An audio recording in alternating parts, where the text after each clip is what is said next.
जय श्री राम मित्रों। Dictation start. प्रत्यर्थी वादियों ने अन्य बातों के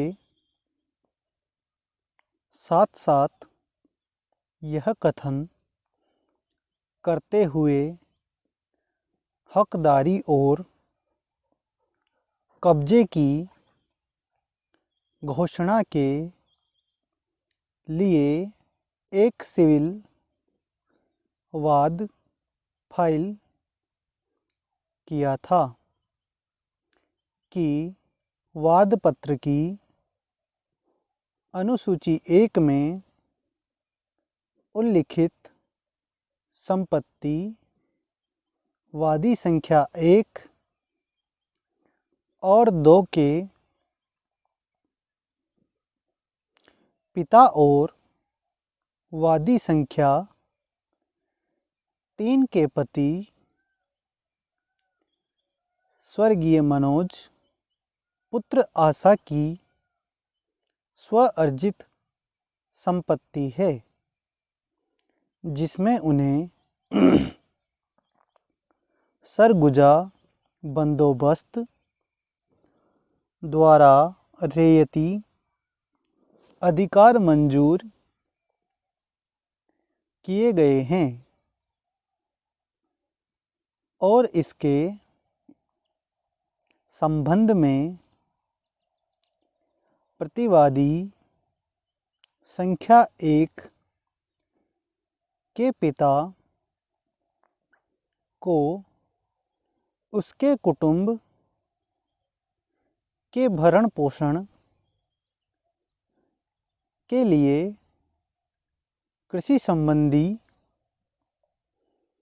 कार्य के लिए अनुज्ञप्ति दी गई थी विराम।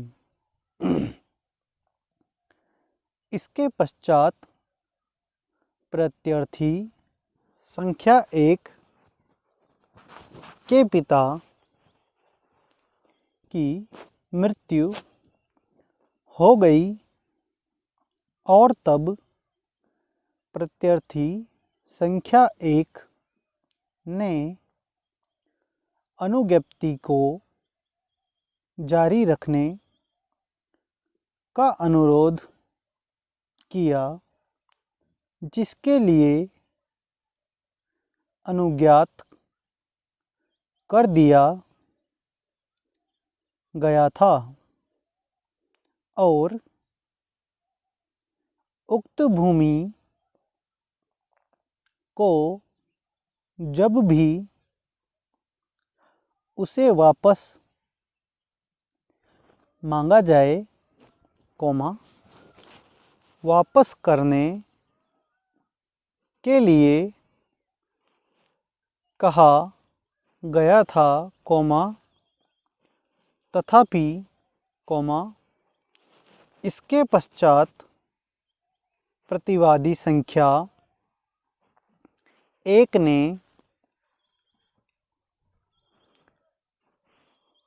राजस्व अभिलेखों में अपना नाम दर्ज करा लिया, जिसके कारण वर्तमान वाद फाइल किया गया और जिसमें प्रतिवादियों के विरुद्ध एक पक्षीय कार्यवाही की गई विराम। वादियों ने अपने कथन के समर्थन में 3 साक्षियों अर्थात भगवती (PW1) रेखा (PW2) और रामकरण (PW3) की परीक्षा कराई। प्रतिवादी संख्या एक ने वादपत्र में किए गए कथनों से इनकार किया और अपने हक में प्रतिकूल कब्जे का अभिवचन किया। विराम। यद्यपि विचारण न्यायालय ने अभिलेख पर में मौखिक और दस्तावेजी साक्ष्य का मूल्यांकन करने के पश्चात यह निष्कर्ष निकाला कि वाद अंतर्गत संपत्ति स्वर्गीय मनोज पुत्र आशा की स्वअर्जित संपत्ति है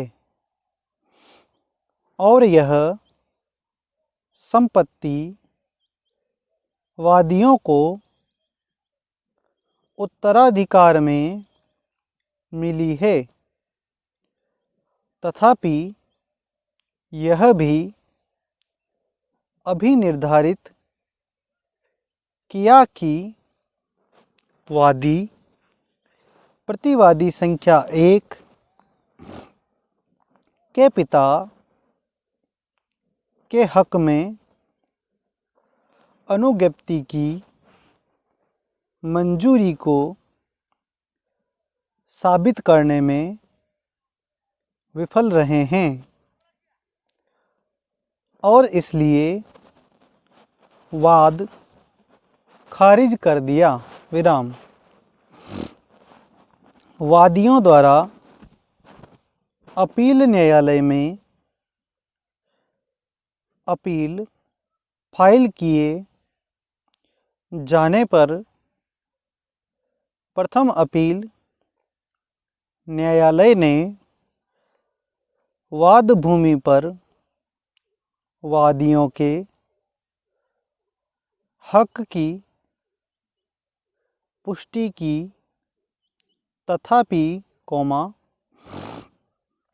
यह अभी निर्धारित किया कि अनुज्ञप्ति मौखिक हो सकती है और संपत्ति अंतरण अधिनियम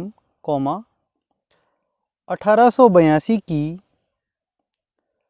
धारा 117 लागू होती है और यह भी अभी निर्धारित किया कि कृषि संबंधी अनुज्ञप्ति को धारा 117 के उपबंध लागू नहीं होते हैं। विराम। प्रतिवादी संख्या 1 द्वारा प्रथम अपील न्यायालय के निर्णय और डिक्री को आक्षेपित करते हुए द्वितीय अपील फाइल की गई जिसमें विधि का सारभूत प्रश्न विरचित किया गया है, जिसका निर्णय के आरंभिक पैरा में उल्लेख किया गया है। विराम। Para change. मैंने पक्षकारों के विद्वान काउंसिलों को सुना और उनके द्वारा दी गई परस्पर विरोधी दलीलों पर विचार किया तथा पूर्ण सतर्कता के साथ अभिलेखों पर परिशीलन किया। विराम। स्टॉप। धन्यवाद।